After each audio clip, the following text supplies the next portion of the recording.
Hello everyone. Last video में हमने गोकर्ण की कहानी, वाइब और उस जगह का सोल एक्सपीरियंस किया था।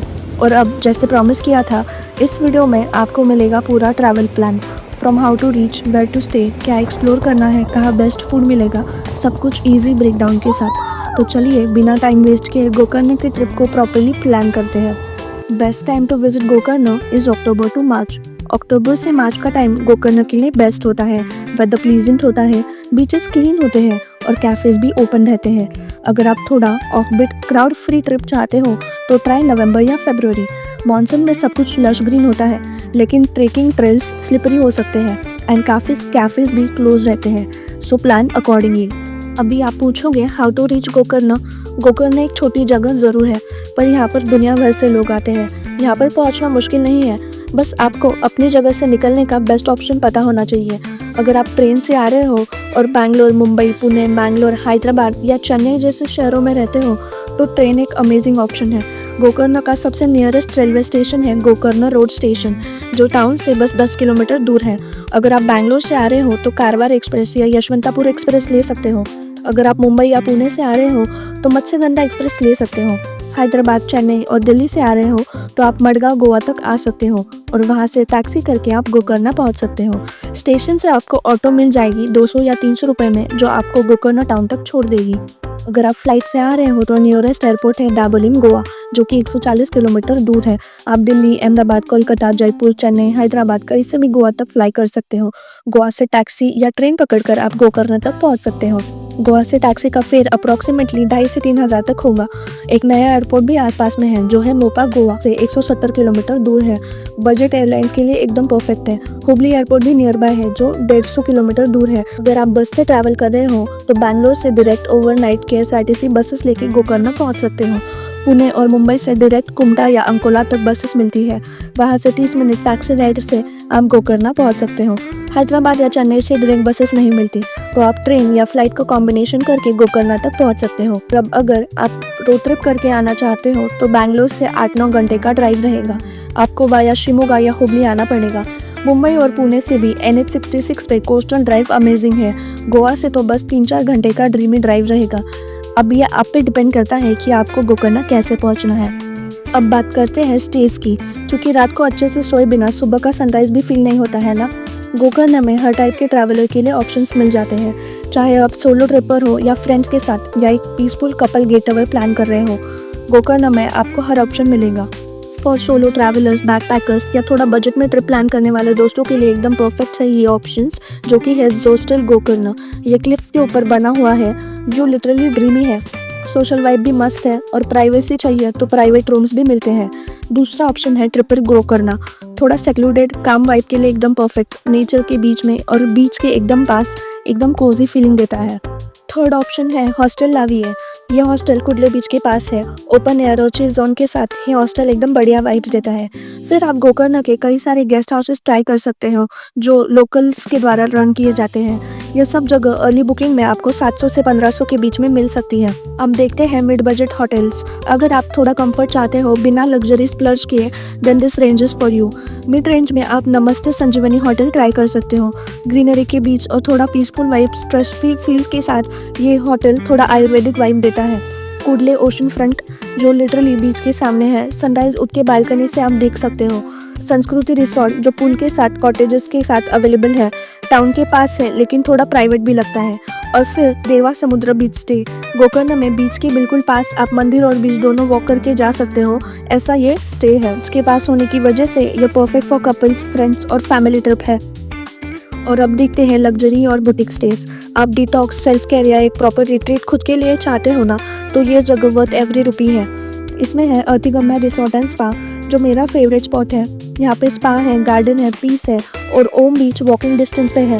फिर आता है स्वस्वरा बाय CJH अर्थ, वेलनेस रिट्रीट, जहाँ योगा, आर्ट एंड साइलेंस सब मिलेगा। एक्सपेंसिव है but for soulful luxury it's 10 on 10।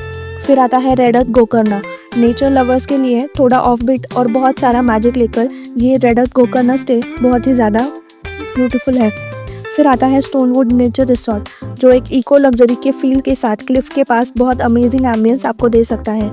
यह सब स्पॉट्स इंस्टाग्राम पे काफ़ी पॉपुलर भी है, so don't forget to check photos before any booking. And आप अपने बजट के हिसाब से इनमें से कोई भी स्पॉट बुक कर सकते हो। बजट फ्रेंडली चाहिए तो हॉस्टल ट्राई करो, पीस चाहिए तो मिड रेंज कॉटेज ले लो, और अगर ये ट्रिप आप खुद के लिए सेल्फ गिफ्ट के जैसे प्लान कर रहे हो ना, तो आप कुछ लग्जरी या बुटीक स्टे चॉइस कर सकते हो। अब मैं आपको बताती हूँ कि आपको गोकर्ण में क्या क्या देखना चाहिए। ओम बीच, जो बहुत ही ज़्यादा फेमस है और जिसका आकार ओम की तरह है। कुडले बीच, एकदम पीसफुल और इसका सनराइज सबसे बेस्ट है। हाफ मून और पैराडाइज बीच, आप यहाँ पे ट्रैकिंग करके जा सकते हो और एकदम हेवनली वाइब्स मिलेगी। मेन बीच, जो टेंपल के पास है और यहाँ पे लोकल क्राउड बहुत ज़्यादा रहेगा। महाबलेश्वर टेंपल, आप इसको बिल्कुल भी मिस मत कीजिएगा, ये बहुत ही ज़्यादा सेक्रेड शिव टेंपल है और सिर्फ लुंगी या साड़ी पहनकर ही आपको अंदर एंट्री मिलेगी, इसका आप ध्यान रखिएगा। यहाँ पे वेस्टर्न क्लोथ अलाउड नहीं है। फिर आप जा सकते हैं याना केव्स, जो ब्लैक लाइमस्टोन केव्स है और माइथोलॉजिकल स्टोरीज भी बताता है। फिर आप विभूति फॉल्स, जो याना के पास वाला वाटरफॉल है ना, वहाँ पे जा सकते हैं। इसके बाद आप कोटी तीर्थ, निर्वाणा बीच, महागणपति टेम्पल और भद्रकाली टेम्पल भी विजिट कर सकते हैं। अब इतना घूमोगे तो भूख तो लगेगी ना, तो अब मैं आपको बताती हूँ कि गोकर्ण आके आप कौन से कैफ़ेज विजिट कर सकते हो। कैफ़ेज गोकर्ण का सोल है। आप चिल कर रहे हो या ट्रैक के बाद थक गए हो, एक बीच साइड कैफ़े में जाकर आप अपना मूड ठीक करा सकते हो। नमस्ते कैफ़े, जो ओम बीच के किनारे है और ये बहुत ही बढ़िया कैफ़े है। मंत्रा कैफ़े, जो हॉस्टल के साइड में है और इसका वाइब्स बहुत ही अलग है। शेफ क्रिस्टोफे, जो एक फ्रेंच बेकरी है और यहाँ के क्रॉसॉन्स बहुत ही डिलीशियस है। रास्ता कैफ़े, जहाँ पे आप इजरायली डिशेस खा सकते हो। और प्रेमा रेस्टोरेंट, जो लोकल वेज थाली के लिए बहुत ही ज़्यादा फेमस है। लोकल बनाना लीफ मील्स और फ्रेश सी फूड भी ज़रूर ट्राई करना। यूपीआई हर जगह शायद ना चले तो कैश साथ लेके चलना। अब इतना सब कुछ बता ही दिया है तो मैं आपके लिए 3 दिन की गोकर्ण इटिनरी भी प्लान करके देती हूँ। आपके पहले दिन में आप गोकर्ण में पहुँचेंगे और मेन टाउन घूमेंगे। गोकर्ण में आकर आप चेक इन करके महाबलेश्वर टेम्पल विजिट कर सकते हैं और सनसेट देखने के लिए कुडली बीच चले जाना।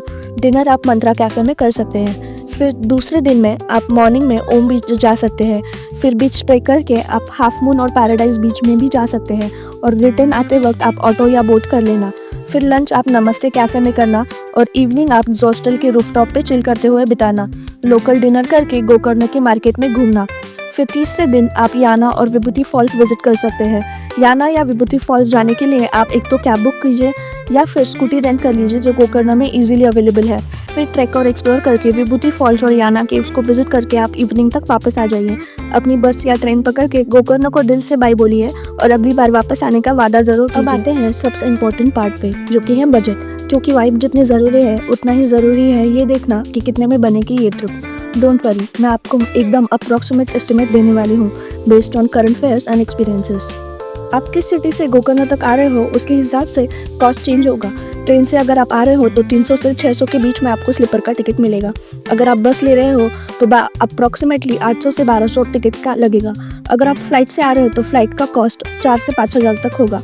So overall round trip travel का कॉस्ट होगा 3 से 6 हज़ार, जो फ्लाइट और कैब मिला के 8,000 तक भी जा सकता है। अगर आप बजट स्टेज चुनते हो तो 700 से 1500 पर नाइट में आपको बजट स्टेज मिल सकते हैं। मिड रेंज होटल्स और लग्जरी होटल्स आपको 1800 से 7000 प्लस तक जा सकते हैं। तो स्टे के लिए आप अपने चॉइस से जो भी स्टेज सिलेक्ट करें, 1400 से 7000 के बीच में आप 2 नाइट स्टे कर सकते हैं। पूरे ट्रिप का फूड कॉस्ट 1500 से 3000 के बीच में मैंने रखा है। आप फैंसी कैफेज या लोकल रेस्टोरेंट्स जो भी चाहे वो ट्राई कर सकते हैं।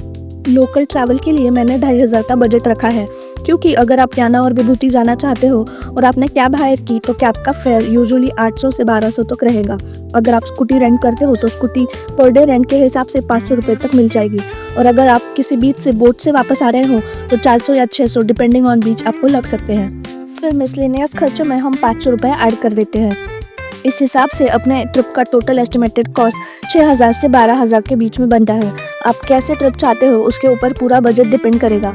इतना सब कुछ मैंने आपको बता ही दिया है, तो ऐसे लोकल एक्सपीरियंसेस मैं आपको बता देती हूँ जो आप बिल्कुल भी मिस मत कीजिए, जैसे बीच पे बैठे हुए सनराइज देखना और मंदिरों से घंटियों की आवाज़ सुनना, या फिर एक बीच से दूसरे बीच तक ट्रैकिंग करके जाना, या फिर गोकर्ण के लोगों से बातें करना और उनको कहना नमस्कारा मतलब हेलो, या फिर शॉपिंग करते वक्त वस्तुओं का भाव जानने के लिए उनको पूछना ईस्टू मतलब हाउ मच। और बनाना लीफ मील आप कैसे भूल सकते हैं। अगर साउथ इंडिया विजिट कर रहे हो ना तो बनाना लीफ मील मस्ट है। और किसी एक बीच पे बैठ के आप 1 घंटे के लिए गाने सुनते रहना, ये फीलिंग भी बहुत ही अमेजिंग रहेगी। गोकर्ण आपको हर बार कुछ नया फील कराएगा। कभी नेचर, कभी साइलेंस, कभी आपके खुद का अलग सा वर्जन। आपको सबसे ज़्यादा कौन सा बीच अट्रैक्ट करता है, ओम पैराडाइज या याना की केव्स? कमेंट्स में ज़रूर बताना। नेक्स्ट पार्ट में हम जा रहे हैं मुरुडेश्वर। लाइक, कमेंट, सब्सक्राइब बिल्कुल भी मत भूलना, और अगर ट्रिप प्लान हो जाए ना तो मुझे ज़रूर टैग करना। आपका बहुत बहुत धन्यवाद।